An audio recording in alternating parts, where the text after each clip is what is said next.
বিসমিল্লাহির রহমানির রহিম। প্রিয় বন্ধুগণ, আজকে রুগী দেখি অনলাইনে এবং মেডিসিন পাঠাই কুরিয়ার সার্ভিসে। তো এই কাহিনীটা একটু বলতে চাই। যদি এই চিকিৎসা লিপি আমার হোমিওপ্যাথ বন্ধুদের সামান্যতম কাজে লাগে তাহলে আমি নিজেকে ধন্য মনে করব। তো এই আমার রুগীর সিএ ফার্স্ট গ্রেড, তো এটা রিপোর্টে পাই, হোয়াটসঅ্যাপে রিপোর্টে পাই সিএ ফার্স্ট গ্রেড। এইটা হলো মুখের ভিতরে উপরের 2 মাড়ির মধ্যখানে, আমরা তাকে তালু বলি, এই তালুতে একটি ফুরার মতো 4 মাস হতে। তার সাথে রুগীর আরও যে সমস্যা আছে সেগুলো হলো হাই প্রেশার আছে, শ্বাসকষ্ট আছে, গ্যাস আছে। এই অবস্থায় রুগীকে দেখানো হয়। তো এই রুগীর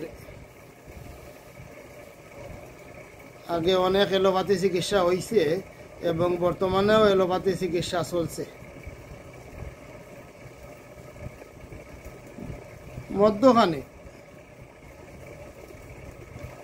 হোমিওপ্যাথি কিছু চিকিৎসা তারা করেছিল, হোমিওপ্যাথি চিকিৎসা করেছিল সিলেট জালালাবাদ হোমিওপ্যাথিক মেডিকেল কলেজের একজন প্রফেসর দিয়ে, যে কলেজে আমি নিজে লেখাপড়া করেছি।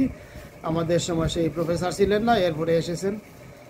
সেই প্রফেসর দিয়ে চিকিৎসা তারা করিয়েছেন বা এখনও চলতেছে শুধু এই সিএর জন্য। আর অন্যান্য সমস্যার জন্য সেই প্রফেসর সাহেব বলেছেন যে এলোপ্যাথি চলবে এই গ্যাস, প্রেশার এবং শ্বাসকষ্টের জন্য। এই অবস্থায় আমি রুগী পরীক্ষা করি এবং রুগী পরীক্ষা করে আমি যেটা দেখি, রুগী mild temperament, thirst poor, hot patient. এই সিমটমগুলো আমাকে পালসেটিলার দিকে নিয়ে যায় এবং অন্য কোনো মেডিসিনের সিমটমও পাই নাই। তাই আমি রুগীর জন্য মেডিসিন সিলেক্ট করি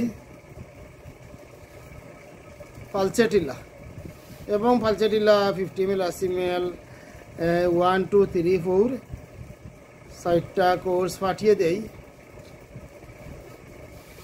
তো কথা হলো, আমার আগে যে প্রফেসর সাহেব চিকিৎসা করেছেন তিনি রুগীকে দিয়েছেন ক্যালকেরিয়া কার্ভ, রাস্টক্স, রুটা এবং একলালাবা। আমি রুগীর মাঝে ক্যালকেরিয়া কার্ভের কোনো সিমটম পাই নাই। ক্যালকেরিয়া কার্ভের রুগী খুব মেদপ্রবণ থাকে, মোটাসুটা থাকে। আমার রুগীর ছবি আমি হোয়াটসঅ্যাপে দেখেছি। আমার রুগী এত মোটাসুটা নয়, আবার এত হালকাও নয়, মিডিয়াম স্বাস্থ্য। এবং রুগীর ক্যালকেরিয়া কার্ভের রুগীর গরমও বেশি থাকে, ঘাম বেশি থাকে। আমার রুগী ঘাম খুব কম হয়। ক্যালকেরিয়া কার্ভের রুগী ডিম প্রিয় থাকে, খুব ডিম খেতে ভালোবাসে। এরকম কোনো সিমটমও আমি রুগীর মাঝে পাই নাই।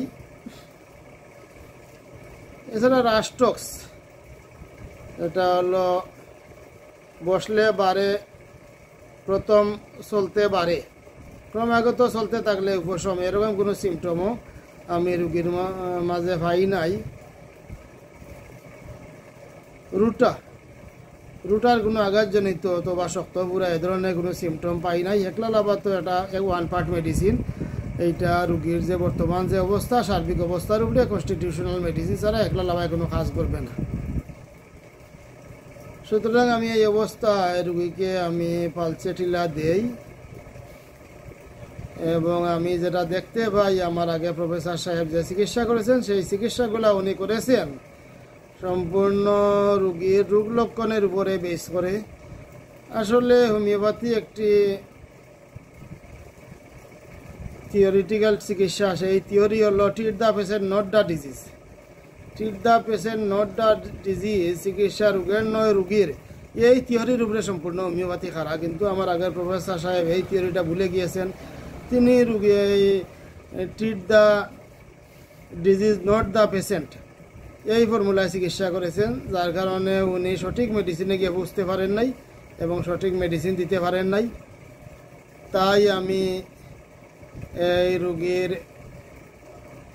যে treat the patient not the disease, সেই ফর্মুলায় যে ফর্মুলায় চিকিৎসা করছেন স্বয়ং হ্যানিম্যান, যে ফর্মুলায় চিকিৎসা করেছেন হোমিওপ্যাথির গুরুজনরা, যে ফর্মুলায় চিকিৎসা করতেছেন বর্তমান সময়ের চিকিৎসা গবেষক ডাক্তার রবীন্দ্র বর্মন স্যার, যে ফর্মুলায় চিকিৎসা করেছেন এই সিলেটের ডাক্তার বীরেন্দ্র চন্দ্র দেব, সেই ফর্মুলাই আমি রুগীকে দিয়েছি পালচেটিলা। আমি আশাবাদী রুগী পালচেটিলা সেবনে অনেক উপকৃত হবে। তারপরে আমি সালফার এবং সাইলেশিয়াকে হাতে রেখেছি, প্রয়োজন হলে চিন্তা করা যাবে। আপাতত সালফার এবং সাইলেশিয়ার কোনো সিমটম রোগীর মাঝে পাওয়া যায় নাই, সম্পূর্ণ পালচেটিলার সিমটম পাওয়া গেছে। তো আমি একটু দেখাই, দেখেন পালচেটিলা পরিবর্তনশীল, পালচেটিলা পরিবর্তনশীলতা, আমার রোগীর পরিবর্তনশীলতা হঠাৎ করে সিয়ের মধ্যে ব্যথা করে, আবার কখনো প্রেশার বেড়ে যায়, কখনো শ্বাসকষ্ট বেড়ে যায়, কখনো গ্যাস বেড়ে যায়, এই যে পরিবর্তনশীলতা। তারপরে কি আছে, নম্রতা ক্রন্দনশীলতা, আমি এখানে লিখেছি মাইল্ড উইপিং ডিসপোজিশন, নম্রতা ভদ্রতা এবং ক্রন্দনশীলতা অনেক বেশি। এরপরে পালচেটিলার যে সিমটমটা আছে সেটা হলো তৃষ্ণাহীনতা, আমি লিখেছি থার্স্ট পুয়ার, রোগীর তৃষ্ণা খুব কম। তারপরে যেটা আছে গরমে বৃদ্ধি, গাত্রসুবিধা উত্তপ্ত, আমি লিখেছি বার্নিং, বেশি গরমে জুতা পরলে কষ্ট হয়, তার মানে গরম সহ্য হয় না। তো এই সমস্ত সিমটমের উপরে এবং রোগীর হাই প্রেশারের জন্য পালচেটিলা খুবই ভালো একটা মেডিসিন, শ্বাসকষ্টের জন্য ভালো একটা মেডিসিন, গ্যাসের জন্য ভালো একটা মেডিসিন। এবং আমার রোগী সাইকোটিক, যেহেতু ফ্যামিলি বংশগত বাবার এজমা ছিল, আমার রোগী সাইকোটিক, সুতরাং এই সাইকোটিক বংশগত অবস্থার উপরে এবং বর্তমান যে সিমটম, এই সিমটমের উপরে আমি প্রেসক্রিপশন করে পালচেটিলা 50 ml 1 2 3 4 এক করে রোজ 3 বার, ইন্ডিয়ান হেফকো কোম্পানির মেডিসিন। আমি আশাবাদী এই মেডিসিনে রুগী ধীরে ধীরে সুস্থ হয়ে আসবে ইনশাআল্লাহ।